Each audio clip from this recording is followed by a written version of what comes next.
Christian genocide in Nigeria has reached an alarming stage at this point. Unfortunately, the government of Nigeria has not been able to resolve this.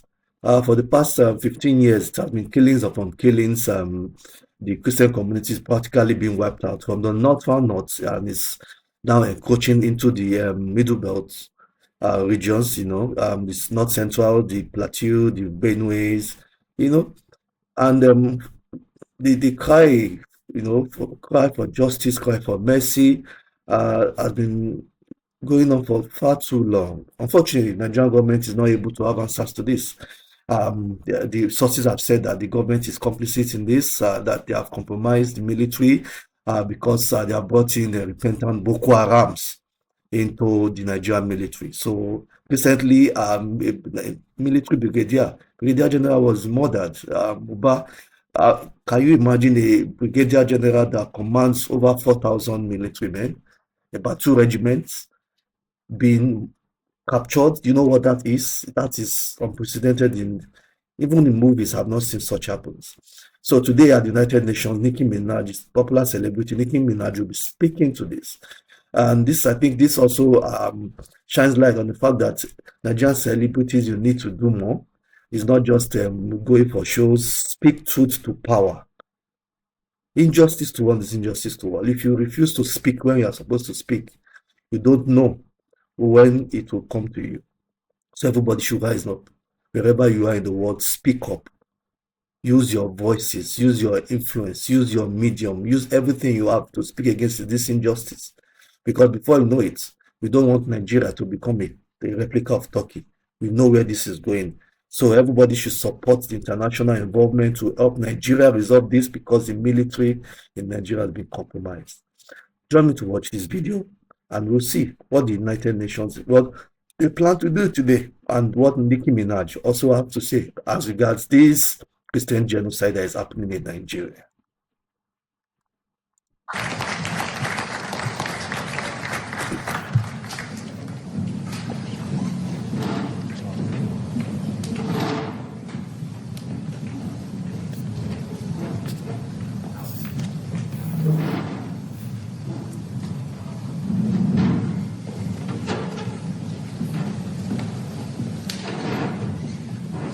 Please welcome Pastor Timothy McMurtry, who will lead us in an opening prayer.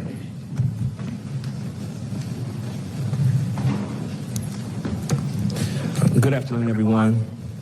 As has been mentioned, my name is Tim McMurtry. I serve as Wisconsin State Coordinator for Christians United for Israel. I also serve as North Campus Pastor for World Outreach and Bible Training Center in Milwaukee, Wisconsin. It gives me great pleasure and honor to be with you all here on today. I thank you Ambassador, for having this event. Welcome to Next Collection, Batumi, Georgia, where seaside living meets a 5-star luxury.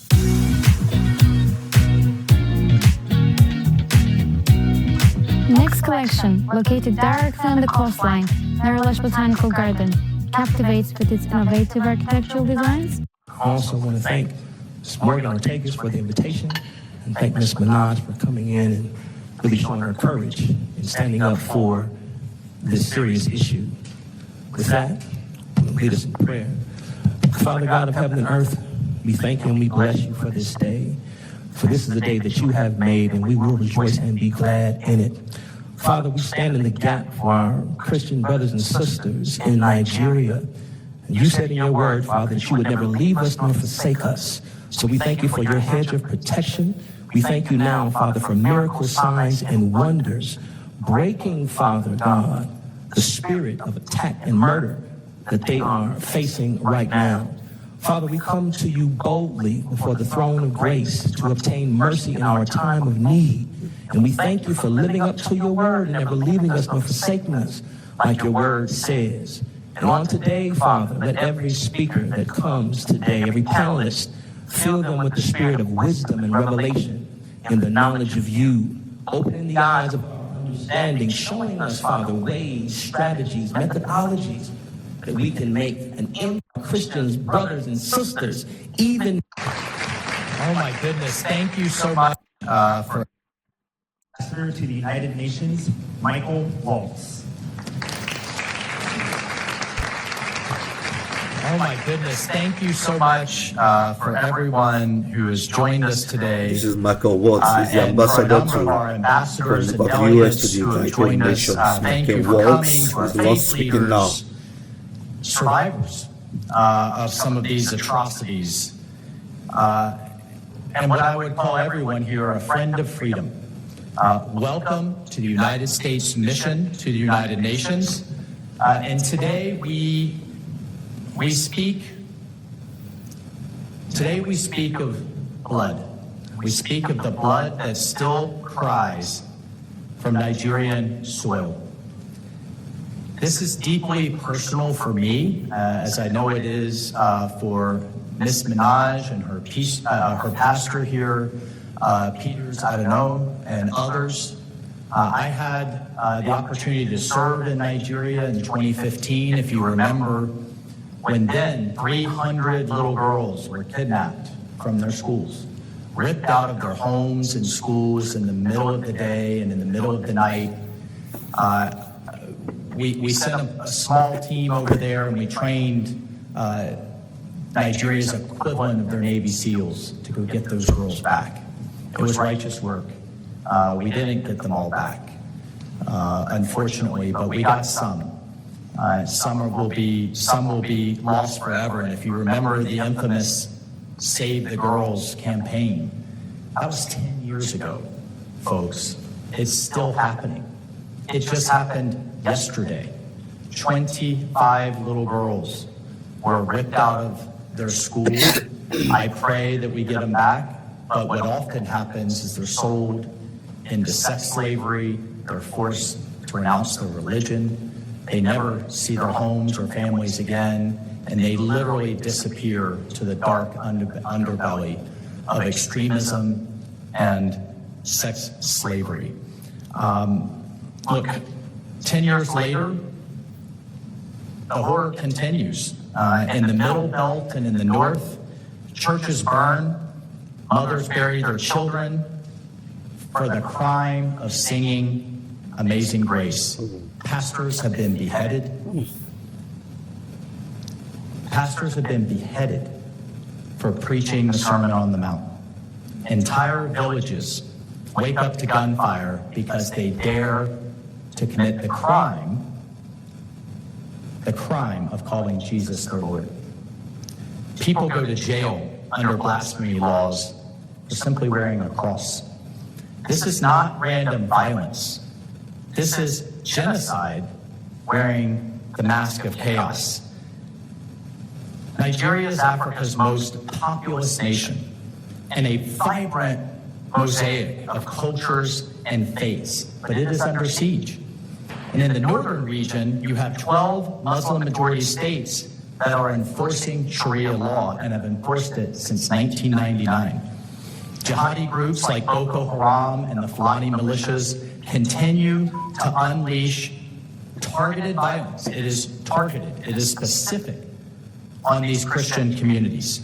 This year alone, the NGO, the nonprofit Open Doors, reports a very sharp rise in attacks. They're reporting 80% of the violence against Christians worldwide is occurring in Nigeria. Thousands are displaced, are killed in faith-based reprisals.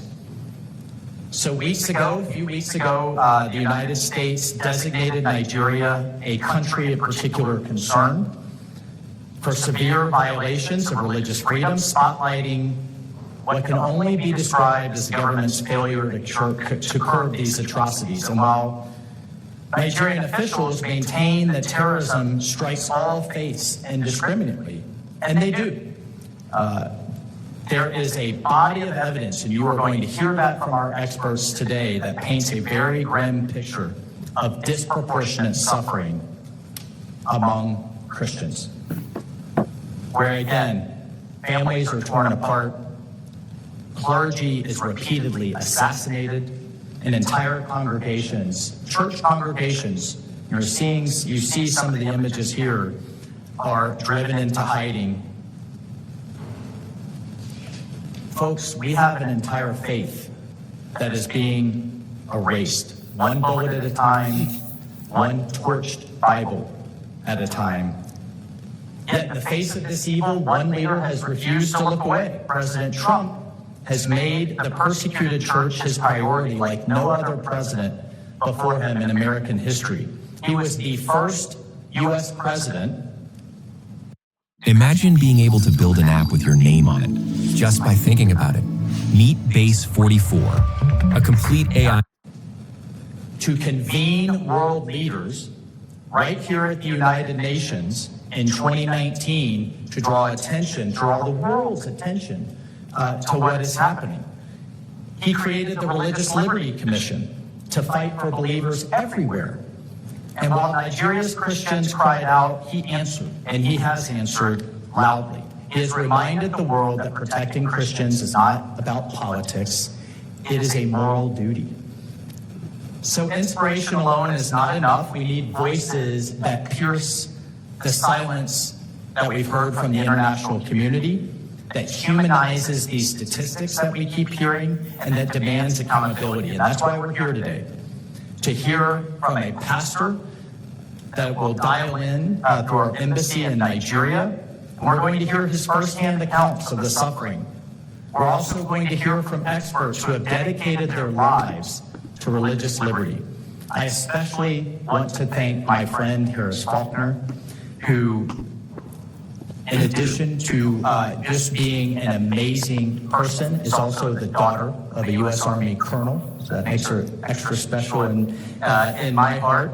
And she has spent much of her career protecting this most basic, because this is the most basic of liberties, to worship as one sees fit. But we are especially thrilled that we're going to hear from an especially powerful voice, a fearless advocate whose passion for justice transcends borders, and she uses her voice to defend the voiceless. Hers are not empty words, they are a clarion call, echoing the UN's, the United Nations' own Universal Declaration of Human Rights, which proclaims that, quote, everyone has the right to freedom of thought, Yes. to freedom of conscience, and to freedom of religion. Yes. She steps onto this world stage not as a celebrity, but as a witness. She uses and has used her influence to spotlight Nigeria's persecuted church, reaching out to her 28 million followers, her barbs, as I've now learned. And she uses this as she steps on this global stage to fund emergency relief and to demand action.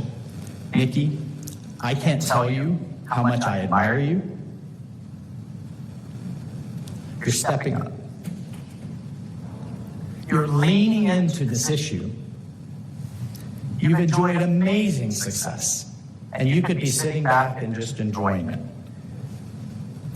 You could be just living the good life, but you're willing to come here today and roll up your sleeves, and let's try to solve this. Let's try to save these people. So everyone, please join me in welcoming a daughter of the Caribbean, a champion of the oppressed, and a sister in Christ, Nicki Minaj.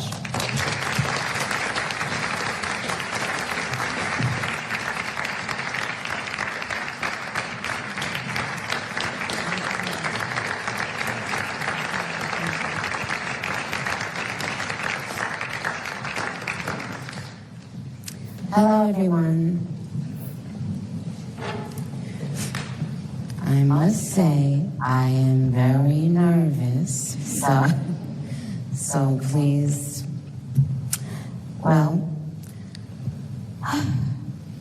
thank you, Ambassador Waltz, for this invitation.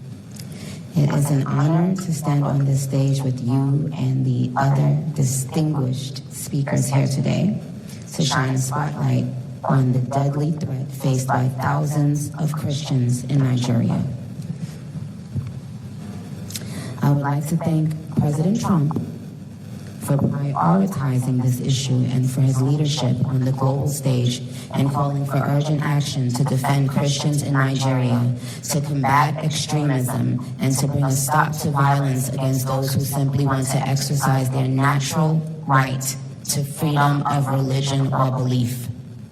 I stand here as a proud New Yorker with a deep sense of gratitude that we live in a country where we can freely and safely worship God regardless of one's creed, background, or politics. No group should ever be persecuted for practicing their religion, like I recently stated on social media. And we don't have to share the same beliefs in order for us to respect each other. You don't have to share the same belief in order for us to respect each other. Thinking or expecting or assuming for the person sitting next to you to have the exact same beliefs. We're beyond that. That's ridiculous. Yes. But that shouldn't make one person feel less safe than anyone in any room. Music has taken me around the globe. I have seen how people, no matter their language, culture, or religion, come alive when they hear a song that touches their soul. Religious freedom means we all can sing our faith regardless of who we are, where we live, and what we believe. But today, faith is under attack in way too many places. In Nigeria, Christians are being targeted, driven from their homes, and killed. Churches have been burned. Families have been torn apart, and entire communities live in fear constantly, simply because of how they pray. Sadly, this problem is not only a growing problem in Nigeria, but also in so many other countries across the world, and it demands urgent action. And I want to be clear. Protecting Christians in Nigeria is not about taking sides or dividing people. It is about uniting humanity. Nigeria is a beautiful nation with deep faith traditions and lots of beautiful bars that I can't wait to see. When one's church, mosque, or place of worship is destroyed, everyone's heart should break just a little bit. And the foundation of the United Nations, with its core mandate to ensure peace and security, should shake. I am joined here today by peace builders, by faith leaders, by those who saw violence, saw rising intolerance, saw the threats clearly before us, and chose not to look the other way.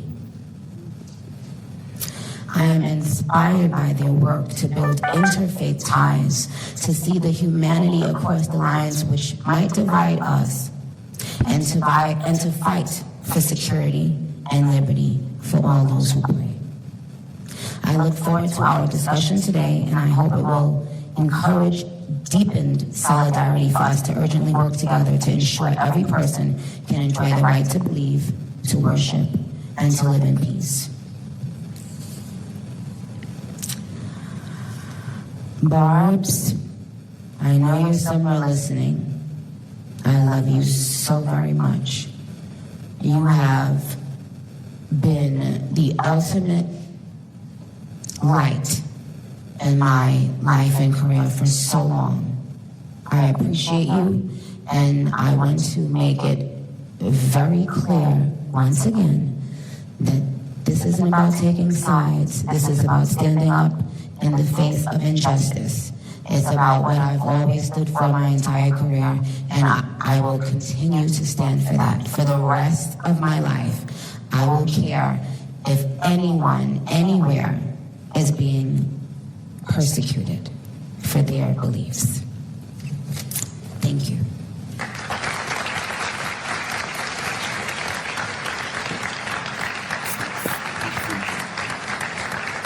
Nicki Minaj, please, you said yours. Other celebrities should follow suit. All the Nigerian celebrities. Where are you guys? This is the time to Please speak up. welcome our panelists for today's discussion. 6-time Emmy Award-winning Fox News anchor, Paris Faulkner.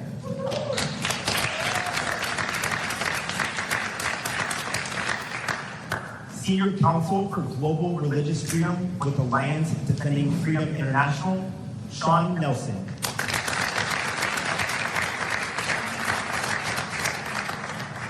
Former Deputy Assistant to the President and Senior Director at the White House National Security Council and Senior Advisor to the President on International Religious Freedom, Sarah Macon.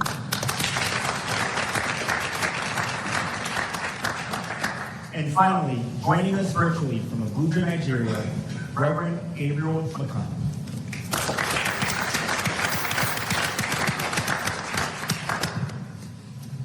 Well, thank you all for being here today. Nicki Minaj, wow. I wrote down what you said. Religious freedom means we all can sing our faith. So beautiful. So honored to be here with all of you. Reverend and Sarah and Sean, I want to give just a few scene-setting facts, if you'll grant me the grace to do so. Nigeria is the most populated country in Africa. As of 2025, so this is really up to date, an estimated 237.5 million people live in Nigeria. It's the 6th most populated country on the planet. 6th most populated country on the planet. While we're here today. Yeah, that's terrible leadership. All Nigerians are under corrupt the age of politicians. 18. Only 7% of the population is over the age of 50, and that means life is short for many. So when we talk about the systematic killing of Nigerian Christians, Only you must know they are mostly 7% young girls, are above the young age of boys, 50 in Nigeria. to young parents. Who will protect? Short life expectancy. That's why we're here today. What a shame. Who leads Nigeria is an interesting question. The Nigerian president, Bola Ahmed Tinubu, is a Muslim. It is a Muslim-majority nation, about 53%. The other large religious group is Christian, about 44%. And sundry other faiths make up the smallest percentage. I note that Tinubu's wife, Remy, is a Christian, an ordained pastor. We'll see if that matters. See if that matters. We do know that Tinubu has rejected President Trump calling out the mass deaths in Nigeria, although the president has definitely gotten Tinubu's attention. Reportedly, in response to Trump, the Nigerian president has now recently promised to, quote-unquote, fight terrorists through diplomatic engagement. And Ambassador Waltz and I were speaking earlier. There is some movement. You spoke of that today. But there are more than 7,000 Christians who have died from just January to August of this year. So now in mid-November, you can make that number bigger, sadly. So one might question Tinubu's timetable for those diplomatic conversations to happen, since he seems to think that diplomatic engagement can end this. There are currently now 22 radical Islamic terror groups in the country of Nigeria. Can you imagine 22 of those groups in this country? It's unbelievable. Thousands of them, some aligned with ISIS, the stakes are high. One more quick detail. Back to who holds the power in Nigeria. The area of north-central Nigeria is one of incredible loss right now. You've heard of Raccoons. They call it the Middle Belt, where most Christians are being kidnapped and executed. The images and the stories are too horrible for our hearts to bear. That is why we're here today. Let's begin with that really hard part. And Reverend McConnell, I come to you.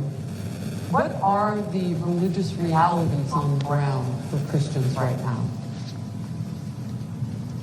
Well, thank you for having me join this panel.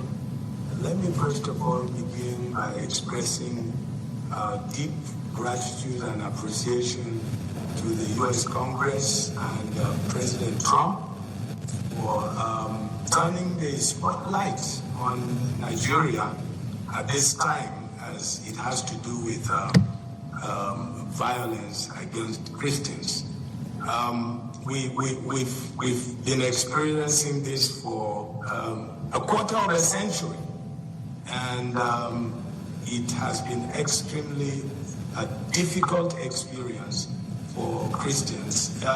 Jos, Plateau State, where I come from, is considered as the umbilical cord of Christianity in northern Nigeria. Jos is the host of Western missionaries that have had calling to come and evangelize. So Jos is the umbilical cord for missionaries. And so Jos became like the first primary target for Islamic extremism to launch their violence. And it has been a difficult experience because whole communities, villages, have been extinct as a result of this violence. I wish we had a lot of time because just in 2 counties, there are a whole lot of like 67 villages that have literally been wiped out because of the extremist attacks, especially by the Fulani militants. And of course, the Fulani militants are the foot soldiers for forceful advance and expansion of Islam in Nigeria. I don't know if I've said enough or I will still have the opportunity to say more. I'll tell you that I want to go around the panel and then I'll come back, Reverend. I want to get a good idea, and Sean, maybe you can fill us in based on what you have seen. What actually is the motive for killing particularly Christians? I mean, you can say, and I love the way that Nicki Minaj put it, this is not about picking sides, but it is about faith, and more Christians than anyone in that nation are being executed. Why? That's absolutely right, and much of it started from 2009 with Boko Haram, when they became militant and began attacking, and as Ambassador Waltz said, began kidnapping schoolgirls. That continues now, even to today, to raise funds or to buy weapons and all sorts of things. It could have started earlier when the Sharia criminal laws were passed. We're supporting a case right now at the Supreme Court of Nigeria that's being heard right now, so this is wonderful timing, to help overturn the death penalty blasphemy laws. There's a young Sufi man, actually, Yayan Sharif Aminu, who's facing the death penalty for alleged blasphemy for song lyrics. So it could have started then. For song lyrics? For song lyrics shared over WhatsApp. That's absolutely right. At the Supreme Court, September 25th, a Kano state lawyer said they plan to execute this young man for alleged blasphemy. So it could have started there.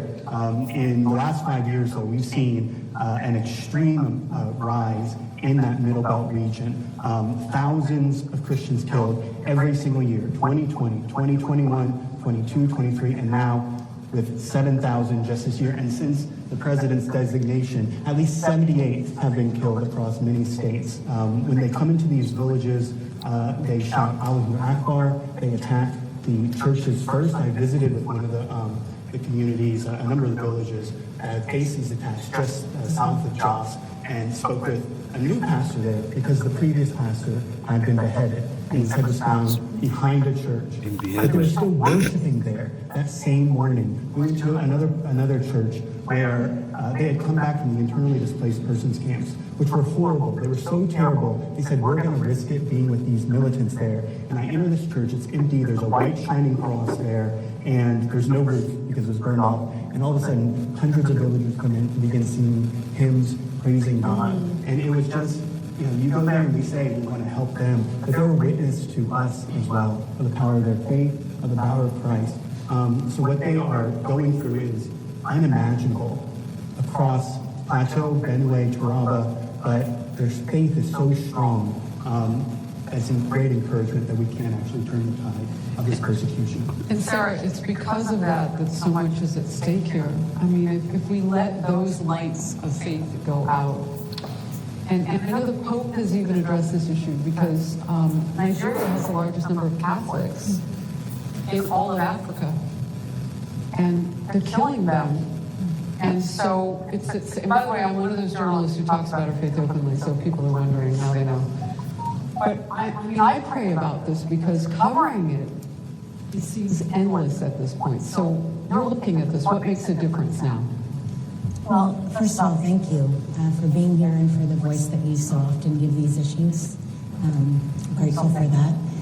I have to say to you, my sister, thank you, because your voice, and this is a direct answer to this question, we need people of faith and of courage like you who have platforms to stand up. And we're just so grateful. And I pray that you're blessed and that any persecution you face, you join a good list of those who've come before us who were persecuted for their faith. So thank you. The reality is it is an incredibly dangerous situation, not just for Christians, but for all of Nigerians. And we see the rise in the abduction of girls in particular. There's a reason for that, right? Boko Haram essentially means Western education forbidden. And so these young girls are in school because they are Christian and they're allowed to go to school.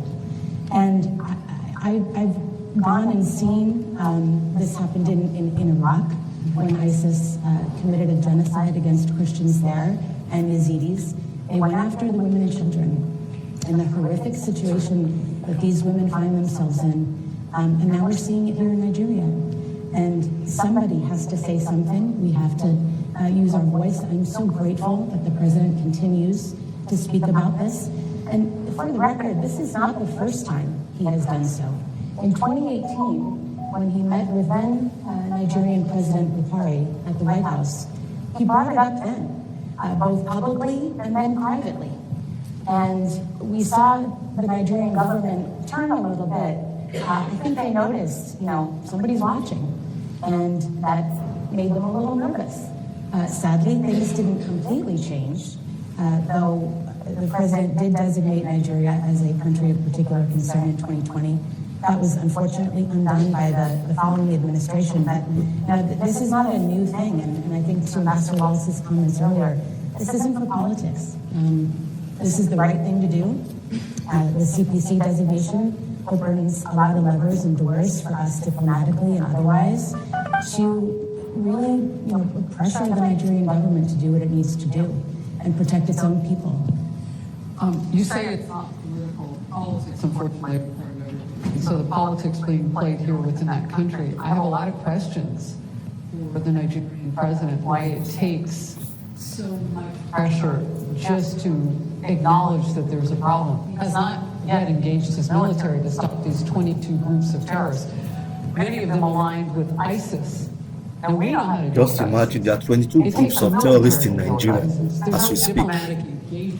Yet nothing has been done. So I have a lot of questions around that. In the meantime, people die. So in the last 4 or 5 years, 4 years under the last President Biden, the country, a particular concern, the CPC designation was wiped away. And imagine what terrorists do in that time. They build, they feast, they're like scorpions. Reverend McConnell, I want to come back to you and ask you about all of the people who are dying, because Sarah's right about this. We know historically when one group is targeted, those who would even try to help or be neutral around that group are sometimes caught and executed as well. Is that a situation that could spread beyond the borders of Nigeria? Yeah, absolutely. Unfortunately, our borders are so porous, and we have all sorts of people migrate into the country unchecked. We don't know where they're coming from, but from the experience in country, we know that a lot of them come with harm, in their hands and on their feet. And it's been so dangerous for those who speak up against these ills and these massive attacks that take place, because they too become targets of these insurgents. But the problem is, how do we continue to keep quiet, when people are being killed day after day? Just within the last 3 weeks, there have been multiple attacks in Plateau, in southern Kaduna, in Benue, with 9 out of 15 attacks in Plateau State. And that simply shows that, they believe that if they crush Plateau, they will crush Christianity. not just in the north, but in the whole of West Africa. And so we need help. We do need help internationally, because these radical groups are also internationally connected with other radical groups. This is why, the announcements by President Trump and what the U.S. Congress has done has rekindled hope in Christians and even moderate Muslims who themselves have recently been victims of the attacks of the extremists. And so we're looking forward to some definite action being taken. The statement of our president about the situation is unfortunate, and we have minorities like that are in their comfort zones, and they are the naysayers. And some of them benefit directly or indirectly from the misfortunes that has been befallen millions in this country. So we do need international intervention. Whichever way it's going to come, millions of Nigerians are looking up to the Western nations for intervention. Yes. Looking up for intervention.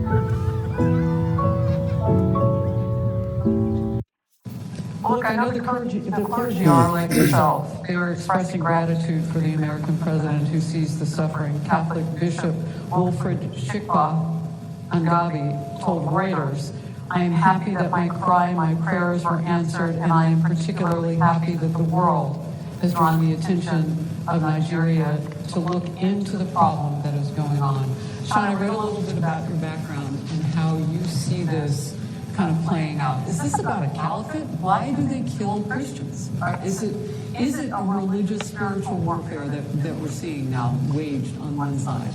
I believe it absolutely is. And we talked about the IS ideology, or the Al-Qaeda ideology, and that since that anybody who stands in the face of a totalizing and violent extremist view shouldn't be allowed to exist. They should be stamped out and wiped out. And of course, They should be stamped out and wiped out. You can take their wives and their girls, you can take all those different things, but that's why you're going after it, right? Just because, climate change doesn't cause people to behead each other, right? These different excuses when the attackers themselves say we're aligned with IS, when they themselves say we will kill all Christians. The Christians who see that and experience that every day, they believe them because they know what's happening. And many of those communities, they feel like they're totally defenseless, that they don't have people listening. When they give early warnings to local army or law enforcement, and 90% of the time, nothing happens. 90% of the time. Why do you think that is? Why isn't the military engaged? Why That's aren't the law sabotage. enforcement? Is that the Nigerian Complicit. government that's saying don't, is that a no-go zone because they don't want to get involved? I think there certainly are some kinds of politics that may be involved in that. It's hard to say without being in those kinds of conversations. But the reality is that those early warnings are not being responded to, and dozens after dozens get killed because nobody goes and answers those warnings. Again, there's a big case, it was a Supreme Court case involving a Christian farmer named Sunday Jackson. He was attacked, slashed on his throat and on his legs by a Fulani militant on his own farm. He tried to run and escape, he couldn't. So he got in this fighting match with him and was able to kill his assailant. He got taken and convicted of first-degree murder. Just That was imagine. at the Supreme Court. He's facing For self-defense, was killed for was convicted for first-degree murder for defending his life. When you go out and you see the Fulani militants that have weapons upon weapons, that they can have drone technology, all sorts of things. Where is that coming from? That it seems to be coming from the poorest borders that the Reverend has mentioned. But it is something where the Christian communities, they feel the siege.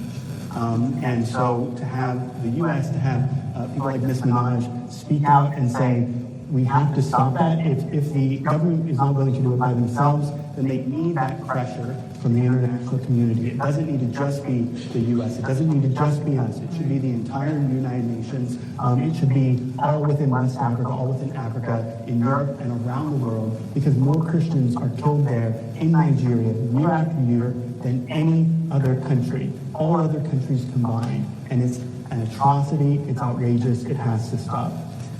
You know, Sarah, listening to all of that, and thank you for that detail on what the battle is like, both legally and spiritually.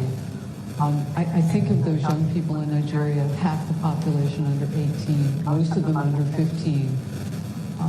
What happens to the future of Nigeria if you kill the children?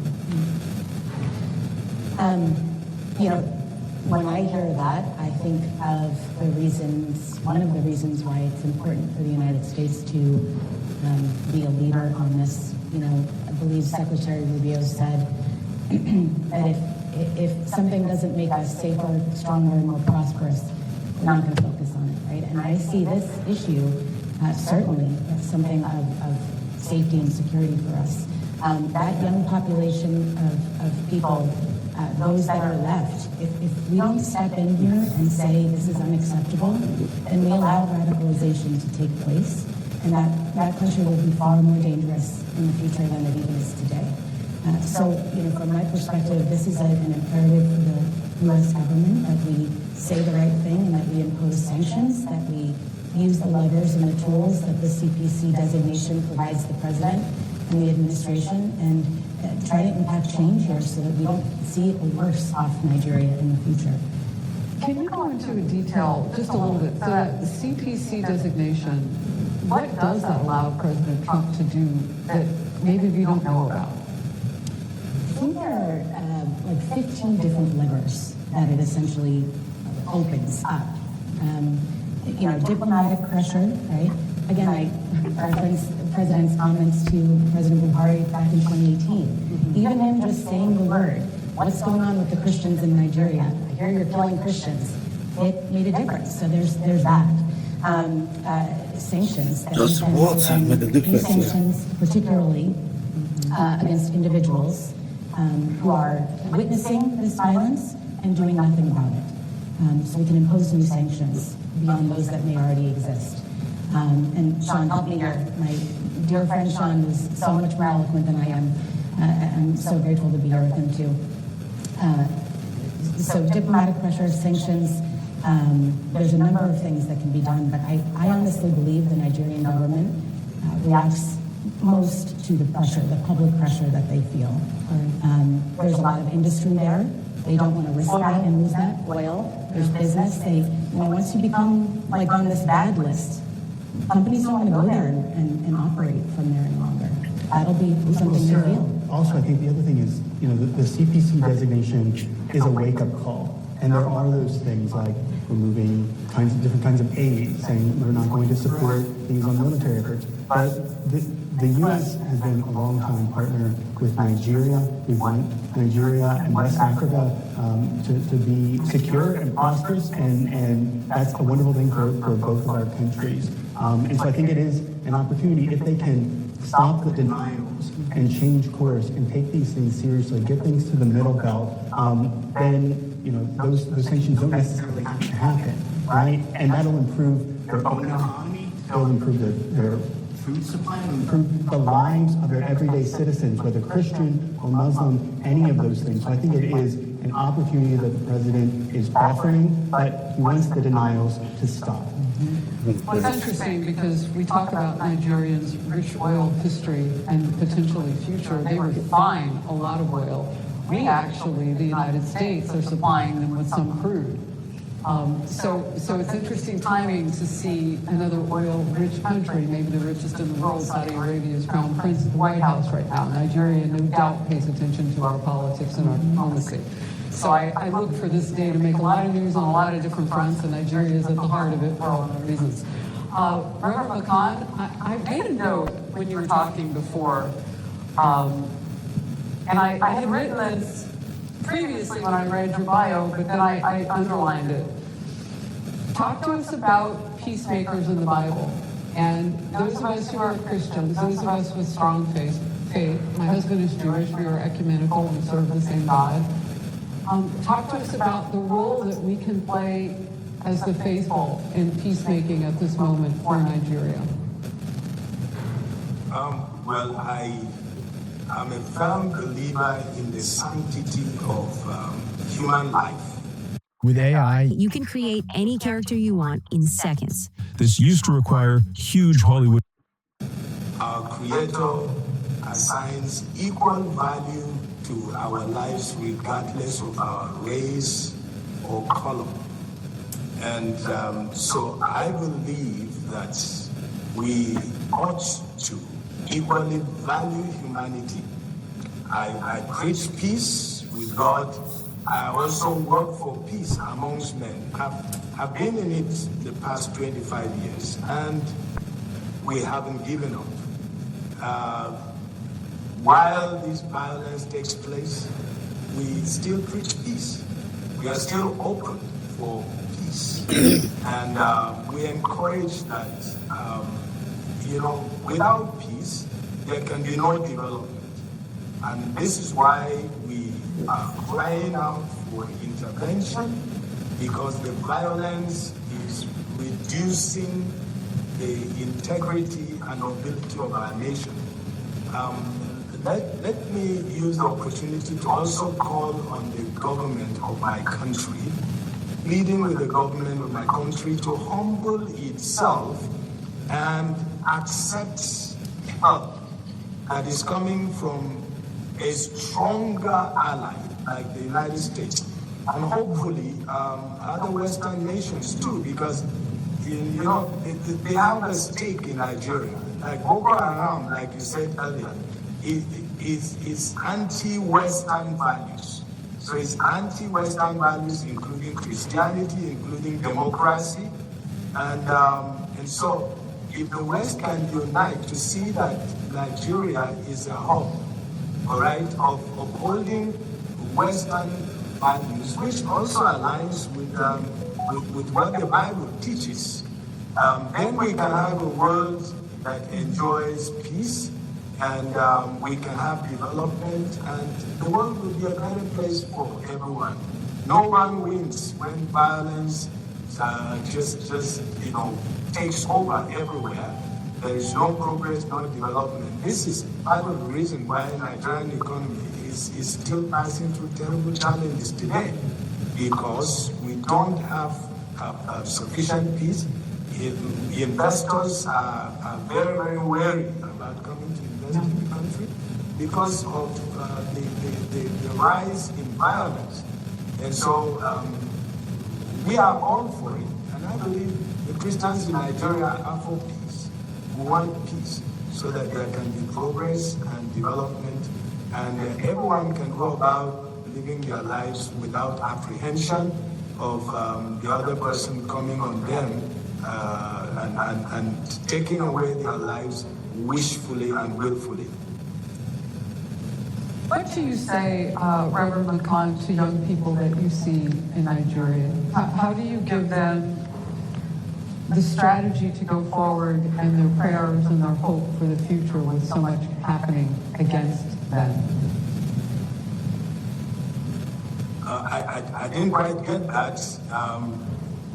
What do you say to young people, young Christians who know that the future could be bleak because of how they believe? How do you keep them hopeful? What is the strategy for that? What do you pray with them and for them about? Yes, definitely prayer is key, and we haven't given up on that. Every day we pray for our nation, for God's intervention, for God to send help. We also try to engage them, engage young people, bring them together, talk about conflict and peace building, and see how we can be better Christians, be better citizens, and love each other. Love, even the Bible teaches, love your enemy and pray for those who persecute you.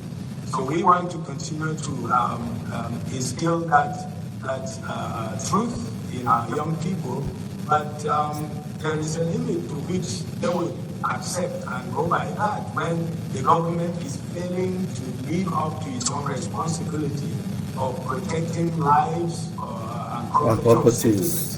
We don't encourage our young people to take the laws into their hands and go about,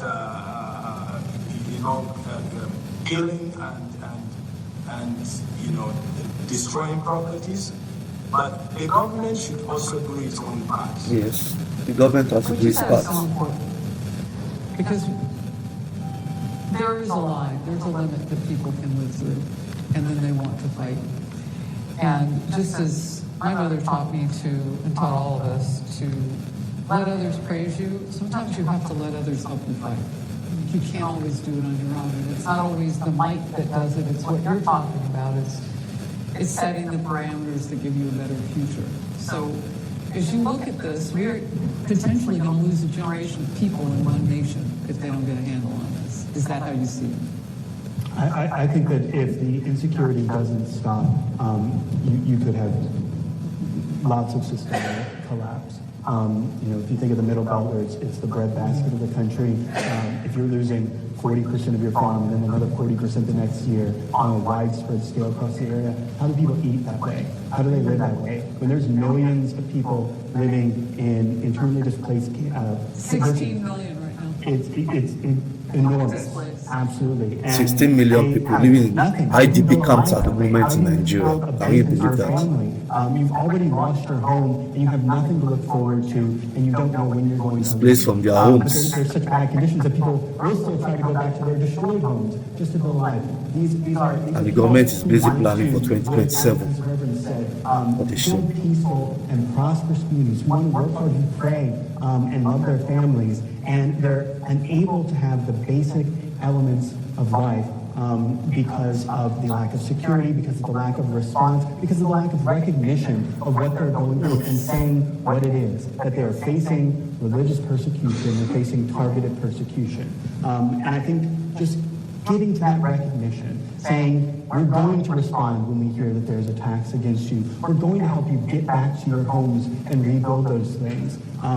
Just saying those things and beginning to move on those, prosecuting attackers, I think you could see a pretty dramatic drop in attacks. But if the impunity continues, as you mentioned earlier, what message does that give you? It means you can attack and attack and attack again, and nothing will happen to you. What do you say when the government argues, when the president argues, no, they have religious freedom. It is promised in the Nigerian constitution. I don't know if you read that recently, but it was in the headlines. And so I'm reading deeper on it, and I'm like, well, so what do they tell the radical Islamics? Like, that they also have the freedom to do what they do, but the Christians don't? The reality is that in northern Nigeria, is it 12 states under Sharia law? That's not freedom of religion. So, and that's sanctioned by the government. They are allowed to practice Sharia law there. You'd be hard-pressed to find any country in the world that has a constitution that doesn't look pretty good, that has lots of nice words in it. Right? Look at the Chinese constitution, or look at the Soviet constitution, or things like that, and you see all sorts of protections. But that's a piece of paper, as Antonin Scalia used to say. It's whether you live up to it. It's whether you live up to it by saying we're not going to discriminate in favor of one community or against another community. It's when you say that you can speak freely about your faith, where you can go to a church or to a mosque and not worry about that. And there have been some wonderful imams. There's an imam in the north who hid 300 Christians because they were being chased by terrorists. But that's the thing, 300 Christians were being targeted by terrorists at that same time. And so that kind of example of religious harmony is what needs to be protected. That's amazing, though. It is amazing. Right yes, there. absolutely. And that can be strengthened. But you have to recognize where the problems are first. How do we help someone like that? I mean, this is what we saw, and I don't like to compare atrocities because everything lives its own place in history. So I'm not going to do that. What I will say is just in the spirit of what you just showed, that there are lights in every situation. There were lights in the Holocaust. Some of that happened where people were sheltered and given God's grace because they felt the Spirit moved them to do so. So how do we find those people? Reverend, do you have any thoughts on that? Those who would provide like support or those who would protect Christians. Oh yeah, well, this is where the problem is in our country, because of the escalation of this violence and the slow or non-response of the government authorities, a lot of the Christian communities are now feeling like they have to adopt self-defense, which also the Constitution provides for, but my other panelist says a piece of paper, because whenever the communities under attack find some way to want to defend themselves, then that's when the law suddenly, gathers some energy to go after them. But the aggressors, who seem to have, a reservoir of these ammunition and weapons, keep coming around to attack the communities and to destroy lives. We have mass graves literally in every community. I've been there. I've been in the trenches. I've been to these places. You see mass graves here and there, and so how does that work? There is no justice. There is no justice, and unless justice is seen to be done, there is no amount of simply just talking and without seeing it being done that is going to help the situation. I'm going to wrap up with this. I know I mentioned the huge Catholic population in Nigeria.